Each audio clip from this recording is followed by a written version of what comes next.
Hi, good morning. This is Dr. Jeevan, Assistant Professor in the Department of Cardiac Anesthesiology. Today we will be discussing about risk stratification in congenital heart surgeries. The question arises, why do we need risk stratification? Because to gauge post-operative patient outcomes and assess the institutional performance to avoid bias among hospitals and for self-assessment. So what is risk stratification? It depends on clinical factors as well as non-clinical factors. First, we'll have to weigh in patient factors plus treatment effectiveness and random events. All these will lead to the outcomes. Every clinical scenario is being outlined here. Just go through the flow chart.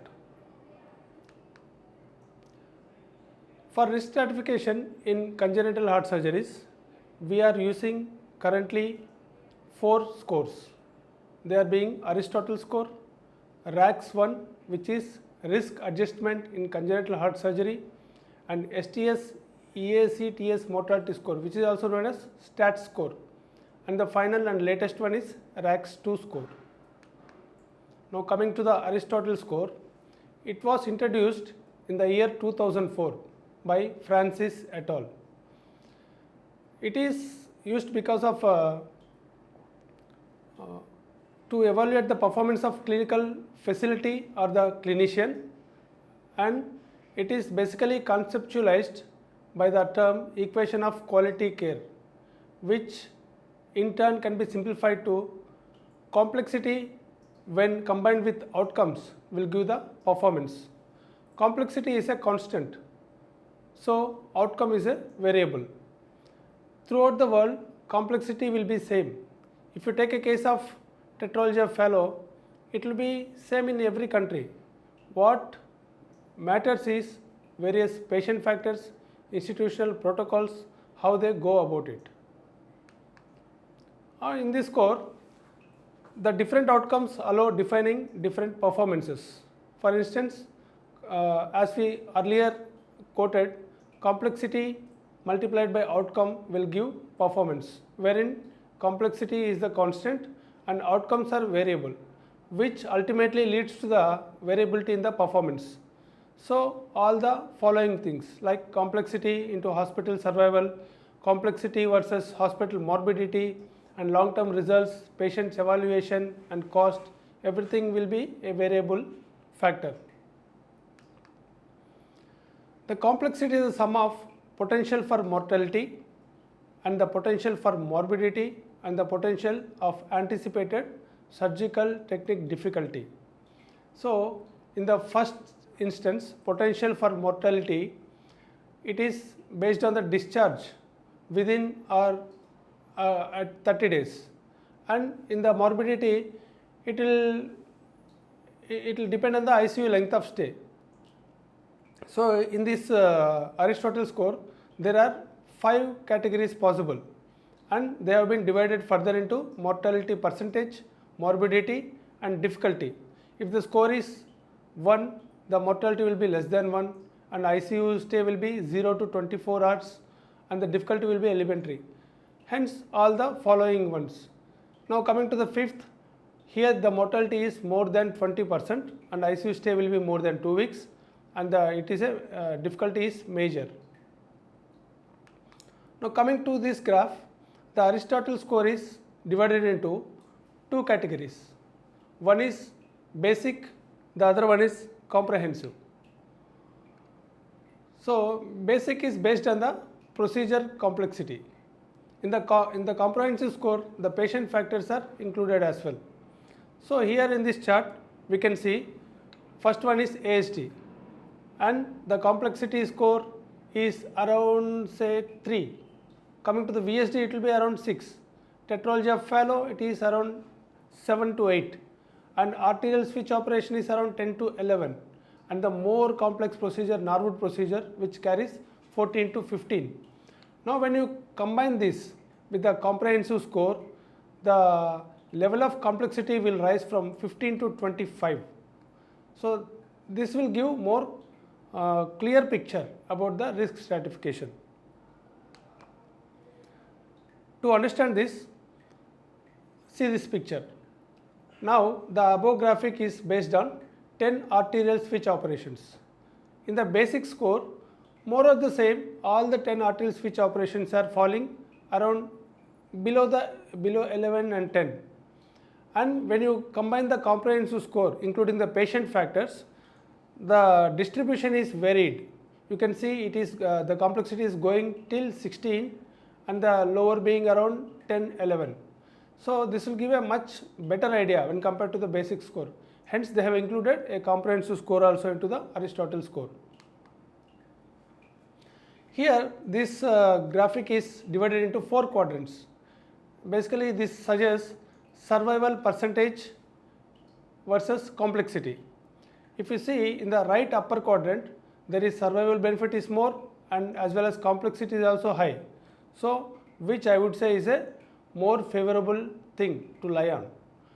When coming to the upper left quadrant, the survival is good and the complexity is less. In the lower quadrants, the complexity is more and survival is, which is unfavorable. So the Aristotle score has been postulated from the studies from 23 nations. Here in this list, you can find our Indian doctor, Dr. K. Cherian in this list. In this table, the basic complexity score is explained. You can find the complexity score of various procedures possible. Just go through this table. This table will give a bit better idea about the complexity. And in this table, you can see comprehensive complexity score, which is procedure independent. The factors being general factors like weight of the baby, like prematurity and weight is less than 2.5 kg and severe prematurity less than 32 weeks. And the clinical factors like preoperative clinical factors, which is the surgery within 48 hours of the birth. Now coming to the RACS score. RACS stands for Risk Adjustment in Congenital Heart Surgery. This score was introduced in the year 2002. Dr. Kathy J. Jenkins et al. Postulated this scoring system. Here, the primary indicator of risk is surgical procedure. There are 6 categories of predictive risk in this RACS score, and it evaluates in-hospital mortality, and it is primarily intended for comparison of various groups. There are in the first risk category, we can see simpler cases like atrial septal defect, aortopexy, PDA, coarctation repair, and PAPVC, etc. And in the risk category 2, you can find a slightly higher bit of complexity, which is like Glenn shunt, repair of anomalous pulmonary veins at the age of greater than 30 days, etc., etc. And go through this third table also, the risk category 3. These are all the procedures possible in risk category 3.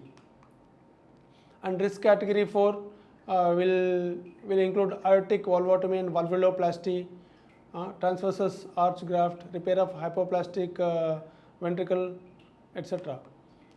This is the more complex categories. Risk category 5, which involves tricuspid valve repositioning for neonate with Epstein's anomaly at the age of less than or equal to 30 days, and the repair of truncus arteriosus and interrupted arch together. Coming to the more complex category, risk category 6, which includes stage 1 repair of hypoplastic left heart syndrome, which is known as Norwood operation, and the second one is the much complex procedure, DKS procedure.